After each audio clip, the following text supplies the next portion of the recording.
Bismillahirrahmanirrahim. Assalamualaikum warahmatullahi wabarakatuh.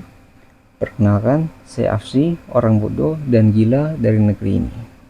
Izinkan saya untuk ngobrol bareng kalian. Oke. Disclaimer dulu ya.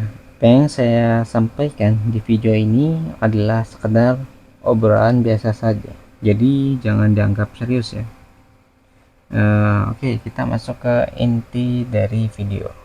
Nah, video ini mungkin berjudul "Jangan berlaku semena-mena terhadap orang lain". Oke. Oke, kita mulai dulu ya dari pembahasan awal ya. Ini nih, saya hidup, kamu hidup, dia hidup, mereka hidup, dan semua orang hidup. Nah, maksud saya di sini adalah semua orang memiliki cara hidupnya masing-masing.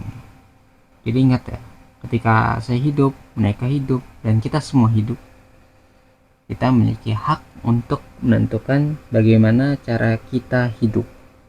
Nah, itu landasan awalnya ya, konsep awalnya lah. Kita samakan dulu semua persepsi kita bahwa ketika kita semua hidup, kita memiliki hak bagaimana caranya kita menjalani hidup kita masing-masing. Lalu ketika semua orang itu memiliki hak gitu untuk menentukan bagaimana cara mereka hidup, yang jadi permasalahan di sini adalah bagaimana kita hidup tanpa melanggar hak hidup dari orang lain gitu. Nah, kalau misalnya semua orang hidup kan berarti kalau semua orang bebas gitu, pasti kan ada orang yang gak bebas gara-gara kita berlaku semaunya. Misalnya gini, kita bebas melakukan apa saja, misalnya mencuri lah. Nah, ketika mencuri kan berarti ada orang lain yang haknya itu hilang dari dirinya gitu. Kita bebas misalnya melakukan apa saja gitu. Tapi ketika kita melakukan hal tersebut, ada hak gitu dari orang lain yang menghilang gara-gara kita melakukan sebebasnya atau semau kita gitu kan. Nah, kalau kita misalnya hidup nih tanpa orang lain di sekitar kita nih, misalnya kita hidup di hutan gitu kan. Nah, itu nggak bakal jadi masalah gitu kan. Nah, kita kan bebas tuh ngelakuin apa aja gitu tanpa harus kayak mikirin hak-hak orang lain gitu. Karena kan nggak ada hak orang lain yang bakal kita langgar. Karena kan kita hidup sendiri gitu. Misalnya di hutan gitu kan tadi contohnya gitu, hidup sendiri di hutan gitu. Jadi kalau kita mau lari-larian, mau teriak-teriakan, mau apa berisik lah gitu, itu kan nggak bakal ganggu siapa-siapa gitu di hutan ya. Jadi kalian bebas melakukan semau kalian kalau di hutan gitu dan hidup sendiri tanpa bantuan orang lain ya, gitu. Nah, tapi karena kita hidup gitu di suatu komunitas atau kelompok, maka harus gitu ditemukan atau didirikan suatu sistem hukum gitu yang dibuat untuk mengatur gitu agar setiap hak gitu bisa diakomodasi walaupun dalam batasan tertentu gitu. Jadi biar adil nih ya, semua orang dapat haknya ya untuk menjalani bagaimana mereka hidup, harus dibuat satu sistem hukum atau aturan yang bisa menjaga haknya masing-masing lah. Nah, mungkin kita juga akan mengenal suatu istilah gitu. Istilahnya itu biasa kita kenal sebagai bebas tapi terbatas gitu. Nah, bebas tapi terbatas ini nih dalam tanda kutip ya. Jadi untuk menghormati setiap hak yang manusia punya dalam batasan gitu tertentu. Jadi ada batasan-batasan tertentu gitu yang tidak melanggar hak orang lain. Jadi kita bebas melakukan dalam batasan tertentu gitu, dibatasi oleh hak yang dimiliki oleh orang lain gitu. Jadi selama itu tidak melanggar hak, maka kita bebas bergerak dalam batasan tersebut gitu. Nah, membahas tadi ya sistem hukum ya yang akan dibuat gitu. Sebelumnya kan tadi udah dibahas gitu. Nah, ketika ada hak orang lain yang dilanggar, maka akan berlaku suatu hukuman gitu. Nah, jadi ada nanti kan sistem hukum yang baik itu akan melahirkan hukuman yang sesuai nilai yang ditentukan oleh kelompok yang disebutkan tadi. Jadi kan setelah dibuat sistem hukum, nanti keluar hukuman dari itu ketika terjadi suatu pelanggaran yang sesuai dengan nilai yang telah dibentuk gitu. Nah, kelompok yang saya maksud itu tuh bisa berlaku dari skala kecil, misalnya ya ada di tingkat keluarga gitu, dan bisa skalanya itu lebih besar gitu, seperti suatu negara. Skalanya jadi bisa dari yang kecil sampai yang besar gitu, tergantung penerapannya nanti ya. Jadi diterapkan dalam tingkat yang berbeda ya, sesuai skala yang diterapkan. Misalnya ya, hukum negara itu kan berlaku ya untuk setiap penduduk yang tinggal di negara itu gitu. Nah, sedangkan jika ada di skala keluarga, maka tentu itu bisa diterapkan atau bisa mencakup seluruh orang gitu. Nah, saya contohkan saja, misalnya kalau hukum di negara kan pasti semua orang harus terikat ya. Kalau misalnya melanggar ya semua orang bisa dapat ini hukumannya, karena kita tinggal di suatu negara. Nah, kalau misalnya hukum di keluarga, tingkatnya dari keluarga atau aturannya di keluarga, maka itu nggak mencakup seluruh orang gitu. Jadi misalnya ya, kalau di hukum di keluarga itu apa ya, yang sederhana tuh kayak misalnya harus tidur jam 9 malam gitu. Nah, bagi keluarga itu kalau misalnya dia tidur di atas jam 9 malam, itu mereka melanggar suatu hukum yang telah dibuat di kelompok tersebut. Kelompoknya adalah keluarga gitu. Misalnya kalau misalnya mereka melanggar di keluarga itu, maka di esok harinya hukumannya itu apa ya, seperti ini nih yang mudah aja ya.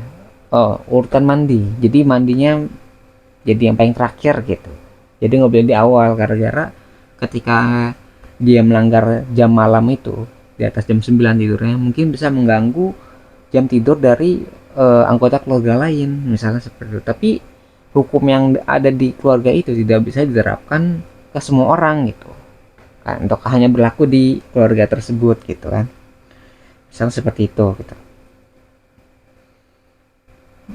Nah, sama juga nih kalau untuk tingkat negara ya, tingkat negara itu akan berbeda gitu.